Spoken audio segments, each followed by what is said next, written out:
Welcome, Pewter Report readers, viewers, and listeners to a brand new edition of the Pewter Report podcast, energized by Celsius, the official energy drink of PewterReport.com. Happy Monday to everybody. Hope you all had a great weekend as we get back into the swing of things with an action-packed episode to kick off the week, as we will be talking about the Bucs offensive coaches and a passing game update for your Tampa Bay Buccaneers.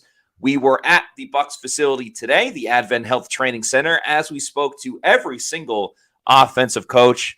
Got to speak to the special teams coach as well. So offensive coordinator Liam Cohen, quarterbacks coach Thad Lewis, as you see on the screen there, and many, many other coaches. So we're going to break it all down and actually cut it into two shows as well. So tomorrow we'll talk about the run game, but we're here to talk about the passing game today. I'm your host, Matt Matera. Joined with me is the face that runs the place at PewterReport.com. That was also at the Advent Health Training Center, SR Scott Reynolds. Scott, how are we doing? Doing good. It was great talking some ball today with a lot of new faces. Right? Yes. These are a lot of new coaches on the offensive side of the ball. The only holdovers really Thad Lewis, who's been here since the Bruce Arians days. Yeah. And he's the quarterbacks coach, of course. And then Skip Pete, who was hired last year to be the running backs coach, but new offensive line coach in Kevin Carberry. Yep. New pass game coordinator in Josh Grizzard. New wide receivers coach in Brian McClendon. And we also got a chance to speak with Thomas McGahee, the new special teams coordinator as well. And, of course, Liam Cohen was also great to speak with. And Justin Peel, the new tight ends coach. So a lot of new faces. It was kind of a marathon press conference. We were there today for 2 hours. It started at 10:30. It ended at 12:27. So we essentially were talking to Bucs coaches for 2 hours. And we got a lot of great video from today. Again, with a focus on passing the football today. So some Baker Mayfield discussion, a lot of great conversation about the wide receivers as well. I do find it a very interesting room that the Bucs have set themselves up for in 2024. But a lot of positive things, I would say. Agreed. And we're also going to do a roll call at 4:20 today. That's the best part about being here on Mondays is we get to to do roll call, find out where our Pewter people are watching and listening to the Pewter Report podcast from. And a little teaser for tomorrow, as Matt talked about, we're going to have the running game update from the Bucs coaching staff. That's running backs coach Skip Pete right there. And during roll call, I can't help myself. I'm going to talk a little bit about running backs, but it kind of applies to the passing game too. So stay tuned for that at 4:20. Very cool. I didn't know if we were going to talk about the Tom Brady roast or not. Or there's not much we can talk about. I know. Let's get it. Yes, there's not many things that we can say. What I will say, though, is they obviously didn't focus on the Buccaneers a lot, really at all. Like they mentioned Tampa from time to time. Yeah. I will say the crew that represented the Buccaneers was a bit odd. Levante David makes total sense. Team captain, been there for a long time. Yep. Ryan Jensen and Donovan Smith makes sense. We know how much Tom Brady cares about his offensive linemen. Right. But Rachaad Perryman, who I tweeted out yesterday, I believe had 200 career receiving yards with Tom Brady when they were teammates on the Buccaneers, and 2 career touchdowns. Yeah. Both came in crazy moments. Yeah, the Buffalo one stands out, right? That was the overtime game winner. The other one was against the Saints. Correct. Late in the fourth quarter. I think it was the only touchdown they scored? Or there was Mike Edwards. So put them up 10-3, but then Mike Edwards got a pick 6. So they ended up winning 20-10, but it was 3-3 in the fourth quarter when Perryman scored that. So yeah, he's good for one big play a year. You know, Bucs want more from the wide receiver position than that, right? So and there's a lot of talk about Jalen McMillan today, also Chris Godwin. So So Matt, let's start at the top. I mean, the one, I just posted a story with my top 10 takeaways, and this is like the Cliff Notes version. So I don't want you all to think that everything I wrote in this particular story today is basically it, because there's hardly any quotes in there from coaches, but you can check that out in the comments. And it's quick little hits on what was said. I couldn't cover it all. It's only 10 things. And as Matt said, it's 2 hours worth of press conferences. So check out the stories as they come later tonight and throughout the week on PewterReport.com from these pressers. And we will have, by the way, a revamped schedule this week. Instead of doing Yes. Monday, Tuesday, Wednesday, and Thursday, we're having press conferences. It seems like a press conference. We're having Pewter Report podcasts on Mondays, Tuesdays, and Wednesdays at our usual 4:00 time. We're taking Thursday off because Friday is Bucs rookie minicamp, and we will have a podcast at 4:00 on Friday after that rookie minicamp to give you our initial thoughts about what has happened and taken place. And then the other minicamp will take place on Saturday. We'll wrap up that and cover that in depth on Monday's show. So that's a little bit of a difference in terms of the schedule this week: Monday, Tuesday, Wednesday, 4:00, and then Friday, 4:00, as we talk about the Bucs rookie minicamp. Yeah, should be a lot of fun. Always enjoyable when players are on the field practicing and we get to watch them. Yeah. I'm sure we're not going to have crazy updates about Graham Barton because it's an offensive lineman just wearing a helmet. There's no shoulder pads, nothing like that. More it Bucky will be Irving. Yeah, more Bucky Irving will Jalen be fun. McMillan. McMillan will be fun as well. And speaking of these rookies, a lot of these coaches spoke about them today. We will focus on the passing game. So we'll initially, because he's a first-round pick, we'll get Liam Cohen's thoughts on Graham Barton, and then we'll kind of go to what some of the coaches had to say about Jalen McMillan. So first, Graham Barton. Graham was a huge get for us. Jason had mentioned we were hoping that he would fall to us, and we feel really lucky to get him. Just has a ton of diversity to his game. He's played all three real positions in terms of the center, guard, and the tackle position for us. For Duke, and then for us, it's like, hey, okay, we just give him competition at multiple spots and see what happens. He's built the way that you kind of want those guys to be built. He's athletic. He's got a mean streak. He plays the game that the way it's supposed to be played. He was very well coached. Comes from a great family. Really excited about seeing him kind of where he fits into this whole thing. Yeah, we'll give him we'll definitely start him off at center and just see how he handles everything. Right, there's a lot of communication and things that can occur from that position with the quarterback and the rest of the unit. Sure. We'll see how that communication goes, but we feel confident that he can be able to do some of those things. And then if not, hey, we slide him over to guard and give him a shot there as well. He's a true route runner. He's a guy that's wired to separate, has the ability to work the defense at all three levels. He's can run the option routes, the choice routes, but also has enough long speed to get down the field vertically. He's very quarterback friendly with the way that he gets out of his breaks. He's a hands catcher, and he played in a system and with a group of guys that was extremely competitive, and he has that competitive nature to be able to come in here and compete for early playing time. Go ahead. I was going to say the interesting thing about Jalen McMillan is just they kind of talked about where he was going to play this year and his usage. In terms of that. Do we have that clip, man? Yeah, we have Brian McClendon talking about Jalen McMillan, obviously the new wide receivers coach. It was our first time getting to speak with him. And then you kind of figure out what's going on with McMillan based on what the plan is for Chris Godwin. So let's get McClendon with McMillan first. Yeah, man. Really, really excited about Jalen. Obviously with my college background, I remember when he was coming out as a high school player. He was a really highly recruited kid, and he went to college. And to be quite honest with you, if he didn't get nicked up the way he did, he probably wouldn't have failed us in the third round. We feel really, really fortunate to be able to kind of get him in. But the thing you like about Jalen is his position flexibility.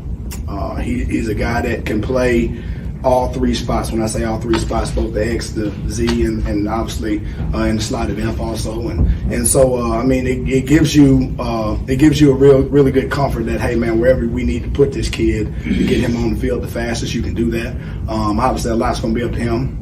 He's going to have to come in here and work hard and learn it and everything else, but you feel like you're getting a human being also that's going to strive to kind of do those things every day as well. So, just when you look at him and you watch him on film and you see his ability to be able to beat man-to-man and make those contested catches and catches over the middle and give you yards after catch and everything else, you get excited. Like I said, we feel real fortunate that he kind of, quote unquote, failed to the third round, but he did. And like I said, man, we feel like you're getting a player that probably you wouldn't have if he had stayed healthy. Yeah, he's really excited about McMillan, and so is everyone at the building. And we've talked about it before on the show, Matt. But when you look at the fact that This was a player that really was the leading receiver at Washington just 2 years ago, had more catches, more touchdowns than Rome Odunze. Odunze had him by a couple of yards, but then that injury happens. Jalen Polk gets elevated to number 2 and really upped his stock. And so the Buccaneers feel like they have a steal. As a matter of fact, I got word that the Bucs brass, they always text each other after the draft. Oh man, you got the guy I wanted, and oh, great pick, good job there. It's all a big fraternity. And both general manager Jason Light and Todd Bowles, the head coach, got more positive, favorable texts about Jalen McMillan, saying, "Wow, man, you guys got a steal! Like, wow, this is a great pick." More so than any other player. And they got a lot of good feedback on Barton and some of the other guys too. But that really says something, Oh, absolutely. And I think Coach said it perfectly, where he's like, we probably don't get him if he was injured or had injuries that he dealt with. Brian McClendon, I'm talking about, of course. And so it very much, my two biggest takeaways from that last video specifically is, one, what I just said about him admitting that they probably don't get Jalen McMillan if that is the case. The other thing was what McClendon kind of pointed out, is that he can play anywhere on the field. You heard him say he can play the X, he can play the Y, he can play in the slot. And it sounds like the Bucs are going to use him everywhere and really line him up a lot more on the outside, which is just very interesting because he didn't do that too much at Washington. He was primarily a slot guy. If you look up his amount of snap counts on passing plays as well, it's very high up in the slot versus lining up wide to the outside. That's not to say that he can't do it. It's just something that we haven't really seen too much in his career. And I think that shows, obviously everyone's excited about McMillan. He's a rookie joining a great wide receiver room, at least with the top 2. But it shows how much confidence they have in moving Chris Godwin back to the slot. Sure, it does. And I think the thing with Godwin is this is a big year. You've written about it, Matt. We talked about it on the show. He's in a contract year, and the team is not going to extend it. They're going to make him play this contract year just as they did with Mike Evans last year. Godwin's 28, will be 29 next year. Yeah. And, there is that little bit of, you feel like he's lost a little something, a little bit of explosion. He's got some of it back since the knee injury, but just not quite the same as he was prior to that knee injury. So, I think you have to look at that and say, okay, big year for Chris Godwin. And the team's actually positioning him in the slot where he has the chance to really thrive. He's shown he can be the most productive there. And certainly that was the case in the Bruce Arians years. He was a Pro Bowler and, a multiple 1,000-yard receivers at 1,000 yards the last 3 years. So I think that's going to be a pretty good transition. And you know what? We kind of found out last year, Matt, when Dave Canales had designs about moving Godwin more outside, it didn't really go as planned. And so what happened at the end of the year, it kind of moved him back inside. We saw the Green Bay game, right? And he had a couple of other big performances towards the end of the season. Could be the same thing with Jalen McMillan, because if Chris Godwin doesn't live up to expectations, if the team does want to move on, or if the team just simply doesn't want to pay him as much as maybe Godwin's worth, then they move McMillan into the slot next year to replace Godwin, right? And carry on that way. Yeah, absolutely. And that's the beauty of, one, having such a versatile player, and two, going with that 3 wide receiver setup a little bit more. It does give you that flexibility. And to everything about Chris Godwin, you look at the number of snaps he had last season. He had 377 on passing plays where he was lined up wide to the outside. Only 224 in the slot. So that was 37% of the time that he lined up in the slot. Right. That was the fewest amount he had going all the way back to 2018. 2018, yeah. Yeah, in 2022 and 2021, he was over 70% of playing in the slot on a snap. So obviously the Bucs went away from that. Of course, 2019 was when Bruce Arians came in and moved him to the slot initially. That's when Godwin had his best season in terms of receiving yards, the most of his career. And last year, again, overall, not a bad season. He did get over 1,000 receiving yards, but he had the fewest amount of touchdowns since he was a rookie back in 2017 as a receiver. So big time news that McClendon gave today, with pretty much announcing that Godwin's going to be lining up in the slot. We'll play these videos, and then it's almost time for roll call. Yeah, I think, right now Chris is going to be moved back to the slot, pretty much the majority of the time. Now, that does not mean, you'll be able to utilize him in other ways. You'll be able to utilize other guys in other ways and everything else. But, just positionally, you see him, if we went out there today, he'll probably be the starting slot. And like I said, being able to kind of do a bunch of stuff right now with him and move him around and everything else. So I understand the frustration and everything else, but Chris is such a guy that, hey man, he's one of those, hey, if the team needs me to do this, then we can do this, and I get it too, because there's a business component of kind of what he sees that he'll need to do also. So just being able to marry that stuff up, is always as a constant struggle for every coach right now in the NFL. So but like I said, I feel pretty good about where he is and what he needs to learn and kind of what he's doing right now for us offensively, man. Which is look pretty good so far. Chris, man, he's kind of similar, like I said, to Tyke. He's kind of that throwback guy. He's a guy that doesn't mind getting physical. So, when you have that guy right there in the run game, it can kind of give you an extra gap in the run game. And then when you have that guy in the pass game, he's got to be good around making contested catches, making catches with people around him, and kind of have a really good feel. And Chris is really instinctive. He's a real instinctive guy. There's something to be said for, you might teach a guy, forever and drill things right now fundamentally forever, but just to know when to apply it and what to do once you get there, that's a whole nother thing. And he's one of those few guys that's easy to blend those two. And so he has a really good feel right now for the slot and his spatial awareness and things like that, and knowing where he needs to be. And he's such a sharp guy and takes it so serious, man, that you need to, if you need to change anything right now that you might have been repping, 10 times one way, he understands why you need to do that, and it's easy for him to be able to figure some of those things out. I find this storyline so intriguing, and McClendon kind of alluded to it a little bit. Well, one, with Godwin moving to the slot, they can only do it because Godwin is a team player and, will do anything for the team, and obviously was a captain last season for the first time in his career, and deservingly so. But I find it so intriguing for what we were just talking about before, about that he's in the last year of his contract, because on the one hand, you're moving Godwin back to the slot where he has excelled, like we already talked about, and played some of his best football. But on the other hand, the slot is more physical. It's a little more of wear and tear on your body. Yeah. And Godwin's not getting any younger. And playing in the slot, I think, caused some of his injuries, not just the big torn ACL injury from a couple seasons ago, but he's had some things flare up here and there. Finger, just those different things. Yeah, for sure. So it's a little bit of like damned if you do and damned if you don't. Yeah. He just has such a unique knack for navigating that traffic. And some receivers just operate better on the outside. If you look at Mike Evans, he's that classic split end. He's that X receiver that goes downfield and just can work wonders there. I think you're going to see Jalen McMillan as the Z receiver, which is the other outside receiver, the flanker, who will play on the tight end side, kind of work off that. But you're going to see these guys in a lot of bunch formations, a lot of 3 receiver sets. Right. And so motion can kind of dictate. It might be a thing where Chris Godwin starts off as the slot receiver and he motions out wide, right? Those are some of the things McClendon is talking about, using them in different ways. And, the one thing we like to do on Mondays is we like to use our time slot here at 4:20 to do a little interesting thing that nobody else does, that we call roll call. That's right. Where you at, Pewter people? It's Monday. It's 4:20.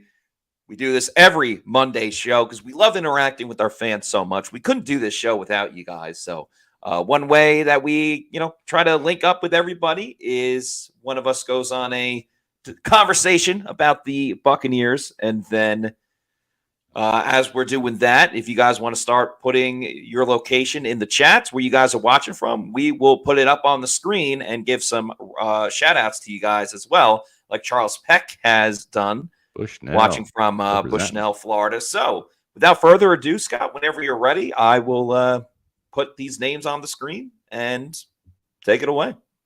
We're going to be talking about the running game tomorrow, but I just can't help myself. I love the running back position. I grew up in the 80s watching, John Riggins, Walter Payton, transitioning to Emmitt Smith in the 90s, Barry Sanders, just a lot of great running backs. Christian Okoye, I was living in Kansas City at the time. So we know the Buccaneers have a great pass-catching running back in Rachaad White. But the thing that I really liked hearing from both Liam Cohen as well as running backs coach Skip Peete is the fact that they want Rachaad White to get faster through the line of scrimmage. And that's really something when you watch the tape of Bucky Irving. I mean, that was one of the things that really attracted the Bucs to Bucky, is his ability to get the top speed quickly. Like he hits the hole with a sense of purpose and urgency. And the Bucs, quite frankly, dating back to last year, they've wanted Rachaad White to ditch the whole patience thing and get on with the program, man. Like identify the hole and hit it at full speed. And so the exact verbiage that Liam Cohen said, and we'll talk about this tomorrow. We'll show you the clip tomorrow. But he said, I want Rachaad White to run like he's shot out of a cannon. And man, that was music to my ears. Because, Matt, we saw the urgency pick up from Rachaad White later in the season as he got more comfortable with the blocking scheme, as the offensive line did a better job of kind of marrying their blocks with his running style. And it seemed to work in concert. That's where they had those 100-yard games towards the end of the season, the big runs that Rachaad White had against the Colts, against the Panthers, et cetera. So I just liked hearing that. And I think that this is going to be kind of like a little bone of contention for the coaching staff here. You know, they want Rachaad White to be the guy, but they also want him to run with that sense of speed and urgency and just to become faster. And Rachaad he's fantastic. He takes criticism in stride. He doesn't have much of an ego. You know, he was 10 yards short of getting 1,000 yards last year. And I know that eats at him. But the one thing Skip Peete said was, hey, listen, man, like you have a whole season to get 1,000 yards, right? You can't wait until the end of the year and then try to pile up all these yards. It's got to happen earlier in the year. And to have that sense of urgency at the beginning of the season comes from having the sense of urgency at the beginning of a game, at the beginning of a drive. That first carry, hit the hole, hit it hard. Because I tell you what, Matt, as much as they like Rachaad White, and he's got all sorts of great skill sets, and you're not going to hear a disparaging word about him from Liam Cohen, from this coaching staff, they want productivity. And Bucky Irving is not going to be a third down back for this team. He is going to be a back that they feel like they can trust on all three downs, not just come in to necessarily spell Rachaad White, but really be a 1-2 punch with him. And I think that means getting more carries and more playing time than, say, Chase Edmonds got last year when he was kind of that de facto number 2 back. What I like about Bucky Irving coming in is he's going to put some pressure on Rachaad White. Yeah. And there's going to be some instances where Bucky might hit the hole faster and harder than Rachaad White, the big 220-pounder. And Skip Pete's going to be going over to Rachaad White and say, did you see that?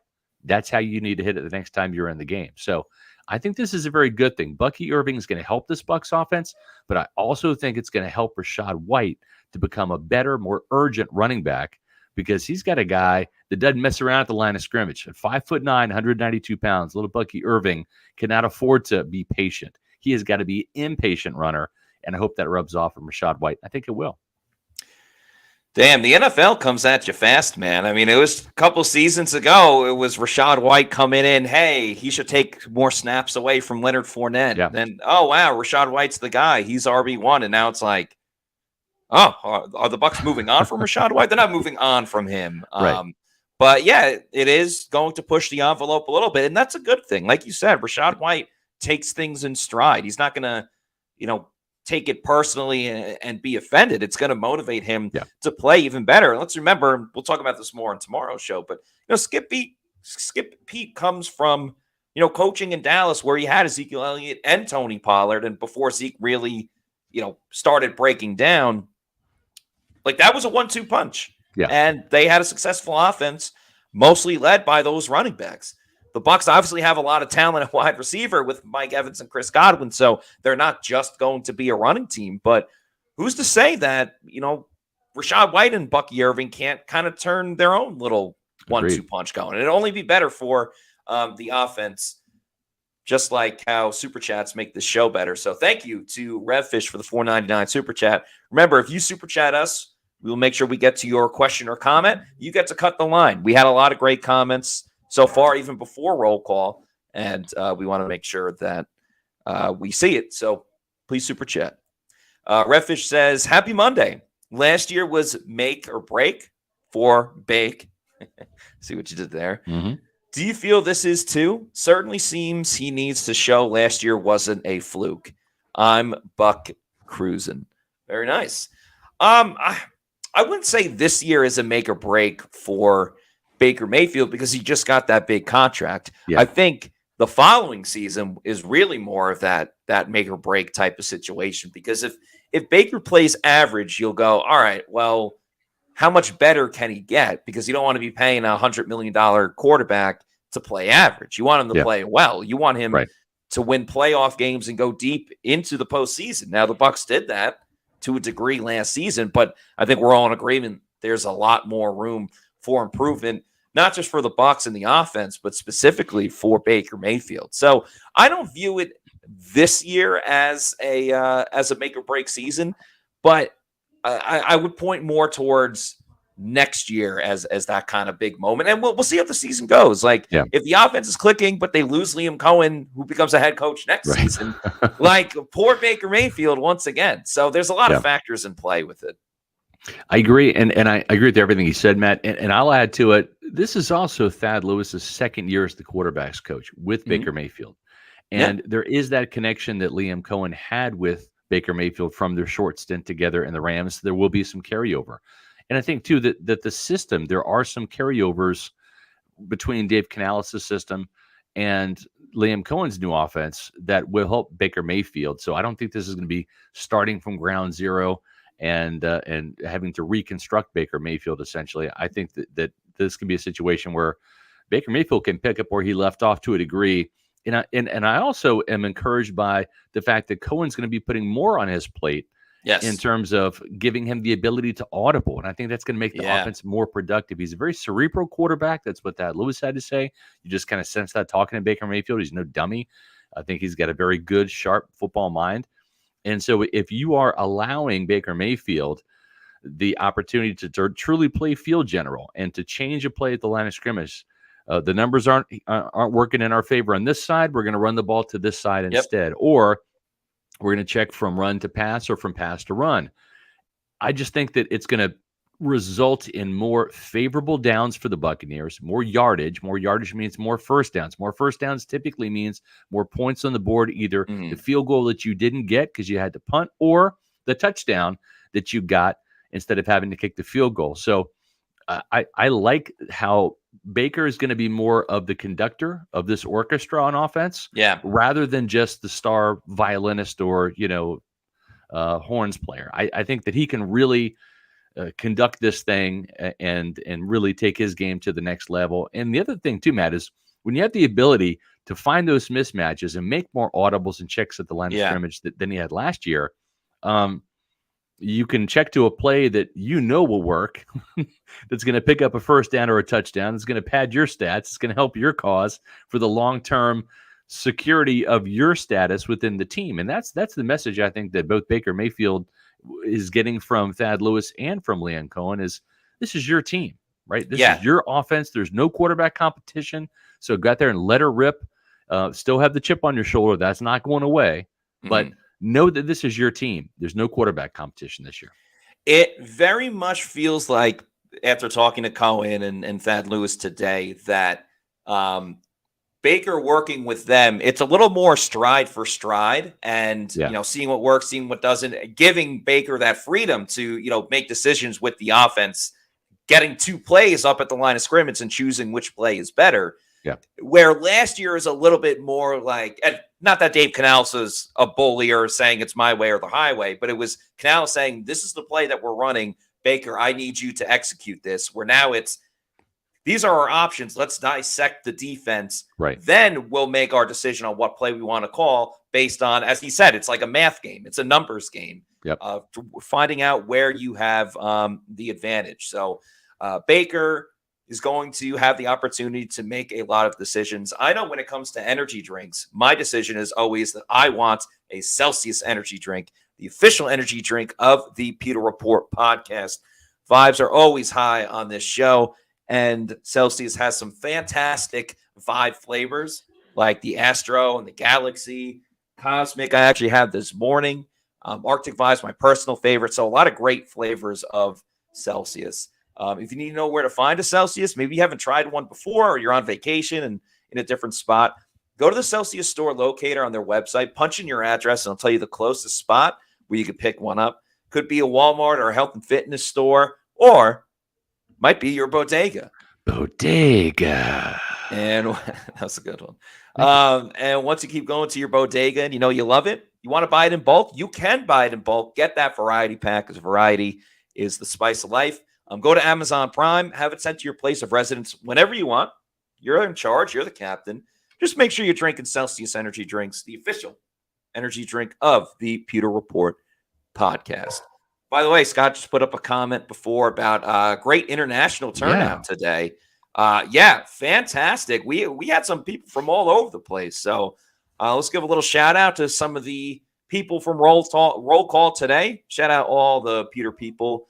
Sacktown watching from Wichita, Kansas. In the house. King and Chicken from Iceland. Nice. CMF from Sarasota, a little more local. Good. This one not as local. Nicholas Curry watching from Brisbane, Australia. That is so cool to see. Shout out to you, Nicholas, watching all the way over in Australia.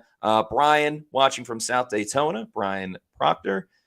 Gary Rice over in Lakeland. And last but not least, out in California, Charlie Abrahams watching in San Francisco. So very cool to see everybody from all over the place watching the Pewter Report podcast, energized by Celsius, and talking about your favorite football team. And speaking about talking about your favorite football team, we got another super chat from Rev Fish. Thank you very much for the $1.99. He says, forgive me, are you saying Baker couldn't audible in 2023? Yeah, very, very, very limited in terms of the audible situation last year. And, that's just how Dave Canales wanted to kind of do things and how he rolls. And it's very limiting, right? It's when you go up to the line of scrimmage and you see that you're going to be running right and they got numbers on that side of the defense, right? And maybe it's because there was a tell in your formation, right? That they know what's coming. There's some predictability there.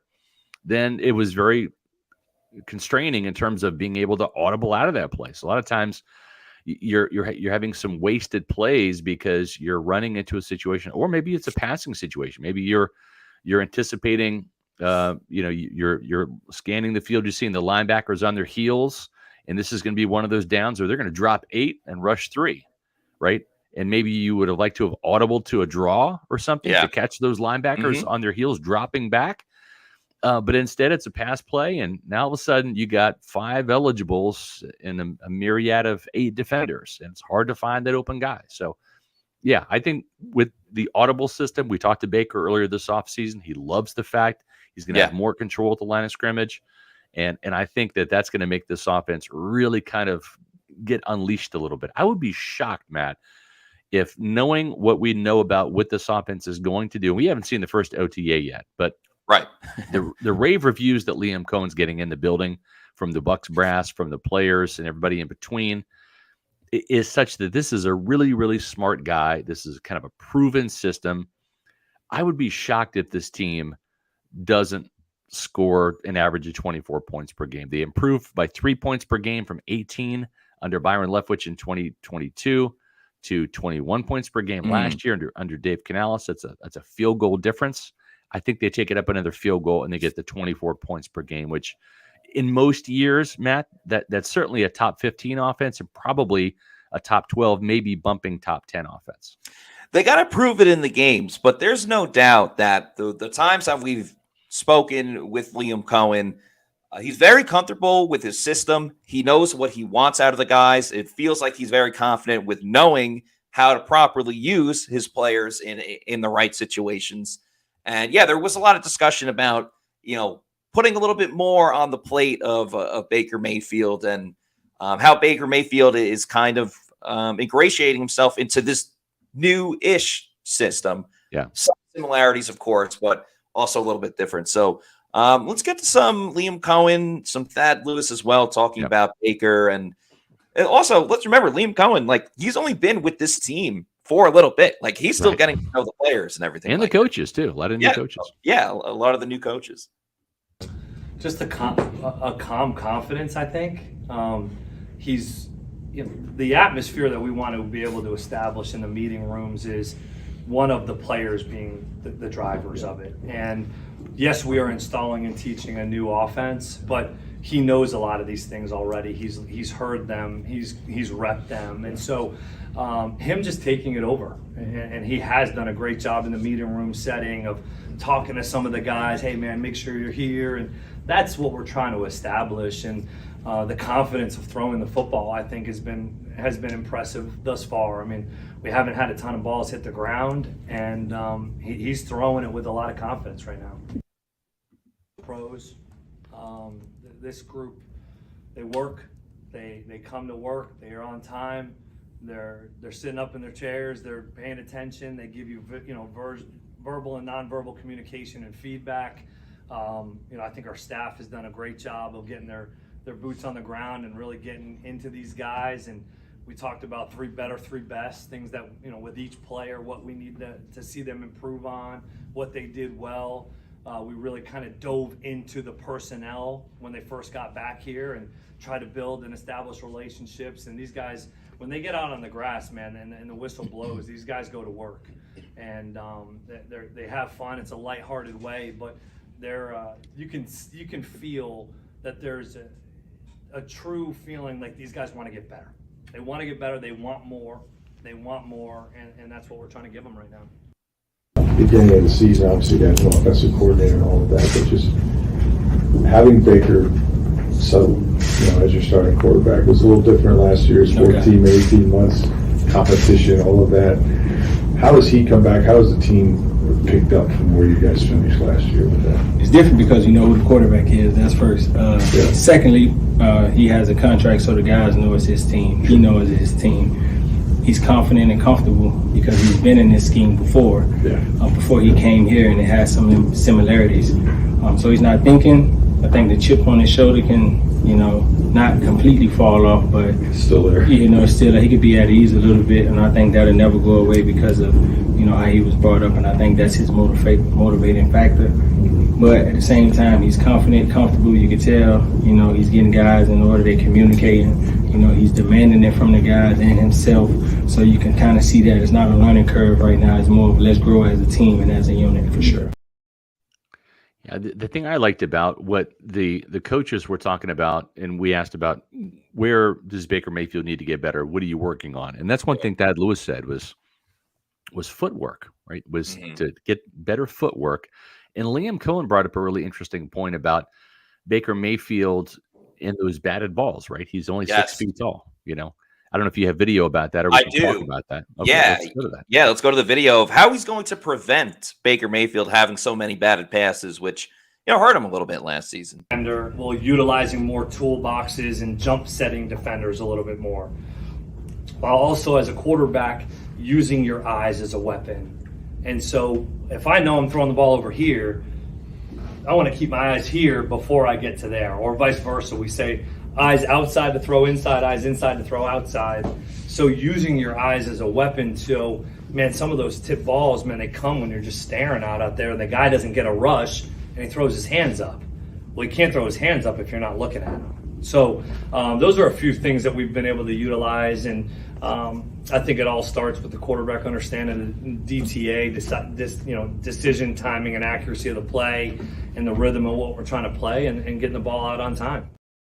It's so simple, but it's like I love hearing, I love listening to the inside of it as well. But yeah, it is simple. Like, look this way, throw it that way, or vice versa. Just the amount of detail that Liam Cohen has. And the thing is, I mean, we're big Dave Canales fans. I mean, he won a lot of press conferences in terms of explaining things and breaking it down, not just for the media, but also for the fans watching on Buccaneers.com or on the Pewter Report podcast when we have video clips. And so if you're communicating that in this manner to the media in a press conference, well, you can only imagine how good that is in team meetings or your position group meetings, right, on offense. And I think that Liam Cohen's the same way, very, very detail-oriented, does a very good job of explaining not just the what we're doing, but the why we're doing it and the how we're going to do it, right? And so those communication skills are top-notch. He's different from Dave Canales, but very similar in his very open, communicative way of getting the message across. Yeah. And it just seems like he just has so many bases covered. Like they're not leaving a single stone unturned. It's like we're going to work on every part of Baker's, all the facets of his game, from his footwork all the way up to his eyes, right? And making sure that we can make him a more accurate passer, stepping into throws, and then also making sure those passes don't get batted down the line of scrimmage as much as they were last year. I think it's a very good sign. And we even saw this last year, Matt, right? We were so impressed with how Dave Canales was during these press conferences. We're like, wow, this is way better than Byron Leftwich, right? And then that translated into improvement on offense. Yes. 4,000 yards for Baker, 28 touchdowns, the playoff wins, and some great performances individually. The Packers game stands out. Obviously, the Eagles win, was huge in the playoffs. And you just feel like this is coming from Liam Cohen in this offense as well. Every team is going to have their tendencies. This Bucs offense is going to have their tendencies as well. But because Liam Cohen is so detailed, because the coaching staff is all working hand in hand, covering all of these details, literally from head to toe, as you were just talking about, it feels like they are going to be able to disguise their tendencies way more than we've kind of seen with this Bucs offense over the past couple of years. I know predictability was a big issue with the Bucs 2 seasons ago in particular, and to a degree last year as well, especially those third and short situations. I think other teams, and yes, they'll watch film, the opponent will break it down against the Bucs. I think it'll be a lot more difficult for opponents to figure out what Tampa Bay wants to do in certain given situations. Yeah. Yes, they still will have their bread and butter moments. Yes, they're going to get the ball to Mike Evans. We know these things, but how you get the football to Mike Evans, how you get separation for the wide receivers was something that was discussed today. Where does Baker go with the football? These are all things that obviously they're working on right now that I think it'll even be a little more difficult for us to figure out, which is a good thing for the Buccaneers because of the detail and creativity and movement and differences in this new offense compared to the previous season. I agree. Smitty has a comment here or question.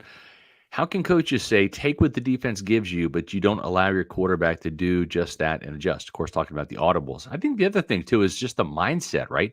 We've heard from Brian McClendon, from Josh Grizzard, we heard from Liam Cohen today, that this offense is really going to be an attack-style offense. Yes. I mean, this is not going to be a sit back and take what the defense gives you type of offense. I think they want to dictate to the defense, and you're going to see, and I believe Thad Lewis was asked, what's going to be the most noticeable difference? Between, do we have video of that, or should we? Yeah, we have a couple of videos. Yeah, one is Thad kind of talking about the new lingo in the offense, because he's got to train himself. Like, last season we would call that this, but this year, and I don't want to confuse the guys. So, we got Thad Lewis. We'll play that video. We got a little of Josh Grizzard as well, talking about like the motion of the receivers. That's going to be the biggest difference. The motion and the shifts. Yes. They talked a lot about that today. So, without further ado, you look at the pass game in a situation like the pass game is the pass game. It's just different verbiage. Everybody's running the same thing. It's how you get to it differently. It's how you name it differently. So for myself, I'm learning how to speak different languages every year, which is pretty good for me. So if I could be able to do that in the real world, I know how to speak English, French, and Spanish, things like that. But at the same time, that's all it is. You just learn a new language and you just want to continue to grow. But the biggest thing is speaking the same language as the offensive coordinator, right? I don't want to revert back to something we used to call it differently and confusing the players. So it's very important that we do buckle down as well as coaches and learn the verbiage and how he wants things said, and that helps the unit, and we talk in the same language and we can grow together. I would say the motions and the shifts and things like that. We didn't do much of it. We did some of it, but right now I would say you would see a lot of it just trying to dictate the defense, getting man zone intel and things like that. I mean, I'm pretty sure the guys will talk to you about that, but the motions and the shifts for sure, I would say is the biggest thing that you can count on that being done. You know, you probably can count how many times it happened during the game and tally it, but it definitely will be more than last year for sure. To dictate maybe what the defense, what their personnel is, what they're doing. Yeah. When you have the 3 receivers on the field, you of course now have the ability to motion even more just because there is more speed. Sure. So that's the main difference versus having 2 receiver sets. Mm-hmm. Doesn't mean you can't motion the back or the tight end to try to manipulate defenses, but Sure. You can get a little more creative formationally with 3 receivers just because you don't know exactly where they're going to be versus tight ends and backs being more in the core of the formation. Before the snap, like how much of this could be eventually incorporated into sort of the passing game here? For sure. It's a lot of the things that Liam was around as well, whether it be at Kentucky or his history with the Rams. But we're aligned in that on the utilization of motions and shifts to manipulate defenses, attack space. So a lot of that stuff you'll see here as well. Yeah, that's some good stuff right there. That's Josh Grizzard coming from Miami, and he was the Dolphins. Worked with the receivers and the passing game there, and of course they've got a very explosive offense. So he's bringing some new ideas from Mike McDaniel, that concepts down there in South Florida, and I just think that they got a lot of smart people in the building. I mean, I think every single one of these new coaches, whether it was Kevin Carberry, the new offensive line coach, Brian McClendon, the new receivers coach. Obviously, we've heard from Cohen a couple times, but just great first impressions from a lot of these guys. And you can tell that there's these guys have a plan, and there's enough veterans on this offense and guys to come in with a very professional mindset. Guys like Graham Barton, guys like Jalen McMillan, guys like Bucky Irving that are smart football players that are going to step in and make a difference as rookies. And really take this young Bucs team into a veteran team, I think, in short notice. And I really like everything I heard today. It's fun because it feels like a legit brainstorming session and people have come from all different places. Yes, there are some connections based on the college level and the NFL level and, Shane Waldron and this coaching staff. But remember, like when Canales came in last year, it was pretty much a lot of the same coaches, and then Canales and Brad Idzik, who he brought along. Right. This time, they didn't have a choice. They had to bring in new people, but it was all different people coming from different spots. Like you mentioned, Grizzard with Miami and Cohen with Kentucky and the Rams. So people coming from all these different spots. Carberry, the offensive line coach, has been in a couple different places. Yeah. You see different things. You look at how different offenses operate and what works and what hasn't worked for you in the past. And yes, it's still going to be Cohen leading the way. It's his system. It's his offense. He's calling the plays. But it does feel like everyone's kind of got their own little, spice that they're putting in or whatever you want to say. Everyone's adding a little something to this concoction that hopefully is the Bucs offense scoring a lot of points. Yeah, that's right. And we want to add something to your schedule. The NFL schedule, there's been no announcement yet in terms of when that's going to come out. If it does come out Thursday, we'll do a Thursday show just for that. But it might be next week. But when it comes to schedule, maybe your vacation schedule, we have the perfect destination for you next March. It's a good.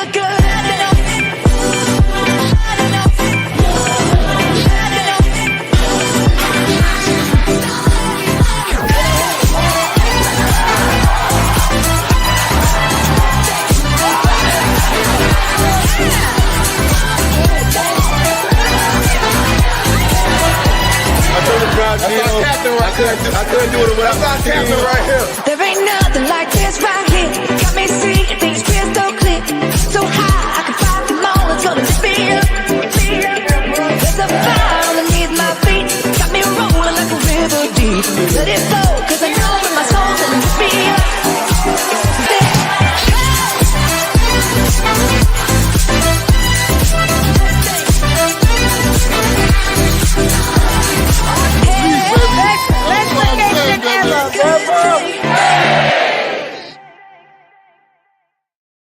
If that looks like a bunch of fun, it is, right? Yep. So join the fun with hundreds of Bucs fans on the 3rd annual Tampa Bay Bucs cruise, which sets sail March 7th through 10th in 2025 in the beautiful Celebrity Silhouette ship. The Pewter Reporters will be there too. So we'd love to meet you all. We have a lot of people in the chat that have already been on the cruise either last year or the previous year. The 3-night cruise begins in Fort Lauderdale and sets sail to Key West and also Bimini, Bahamas. Last year's cruise had a bunch of players. You saw them: Yaya Diaby, Rachaad White, Luke Gedeke, Hall of Famer Warren Sapp. Derek Brooks is already locked in for this year. There's going to be even more players. So make sure that you reserve your space. That's why we're promoting this now, because it's going to be sold out by the time next March rolls around. So reserve your cabin now on the 2025 Tampa Bay Bucs cruise, where drinks, including alcohol, Wi-Fi, and tips are included, with a $200 deposit per person. That's refundable until August 16th. So make sure you visit TampaBayBucsCruise.com. That's TampaBayBucsCruise.com, or give them a call at 1-800-975-7112. Yeah. So a lot of good stuff from the coaches today. You'd see some on our social media as well. We'll talk about the run game tomorrow. Really, anything else from the passing game? Trying to think that we didn't necessarily cover. Yeah, that's tomorrow's show. Bucs offensive coaches, the running game update, and Liam Cohen had a lot of important things to say about the Bucs run game. I know we spoke a little bit about Rachaad White, but we'll go more in depth about that, and of course Bucky Irving tomorrow. Liam Cohen had a very extensive answer when asked why the Bucs run game, which he was not a part of over the last 2 seasons where it was dead last in the league. Why did that struggle? He gave a very compelling answer. He did.